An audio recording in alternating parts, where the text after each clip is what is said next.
Hero Manchu Manoj తీవ్ర భావోద్వేగానికి గురై కంటతడి పెట్టుకున్నారు. కుటుంబంలో జరుగుతున్న వివాదం నేపథ్యంలో నిన్న మోహన్ బాబు ఓ జర్నలిస్టుపై దాడి చేశారు. దీనిపై స్పందించిన మనోజ్ తన తండ్రి తరపున జర్నలిస్టులకు క్షమాపణలు చెప్పారు.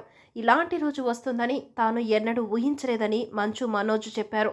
బుధవారం ఉదయం ఆయన మీడియాతో మాట్లాడారు. తన భార్య 7 నెలల గర్భవతి ఉన్న సమయంలో బాధలు అనుభవించిందని ఆయన గుర్తు చేశారు.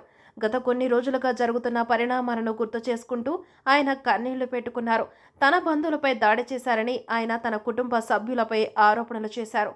ఇంతకాలం ఆగాను, ఇక ఆగలేనని ఆయన చెప్పారు. తనపై అనవసరంగా ఆరోపణలు చేస్తున్నారని ఆయన అన్నారు. అన్ని విషయాలు సాయంత్రం చెబుతానని ఆయన మీడియాకు తెలిపారు. తన తండ్రి దేవుడని, ఇలా ఉండేవాడు కాదన్నారు. తన తండ్రి స్నేహితులు చెప్పడం వల్లే తాను తిరిగి ఇంటికి వచ్చానన్నారు. హీరో మంచు మనోజ్ తీవ్ర భావోద్వేగానికి గురై కంటతడి పెట్టుకున్నారు. కుటుంబంలో జరుగుతున్న వివాదం నేపథ్యంలో నిన్న మోహన్ బాబు ఓ జర్నలిస్టుపై దాడి చేశారు. దీనిపై స్పందించిన మనోజ్ తన తండ్రి తరపున జర్నలిస్టులకు క్షమాపణలు చెప్పారు. ఇలాంటి రోజు వస్తుందని తాను ఎన్నడూ ఊహించలేదని మంచు మనోజ్ చెప్పారు. బుధవారం ఉదయం ఆయన మీడియాతో మాట్లాడారు. తన భార్య 7 నెలల గర్భవతి ఉన్న సమయంలో బాధలు అనుభవించిందని ఆయన గుర్తు చేశారు.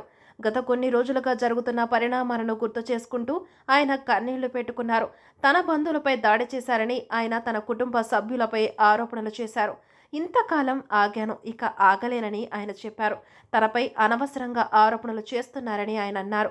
అన్ని విషయాలు సాయంత్రం చెబుతానని ఆయన మీడియాకు తెలిపారు. తన తండ్రి దేవుడని, ఇలా ఉండేవాడు కాదన్నారు. తన తండ్రి స్నేహితులు చెప్పడం వల్లే తాను తిరిగి ఇంటికి వచ్చానన్నారు.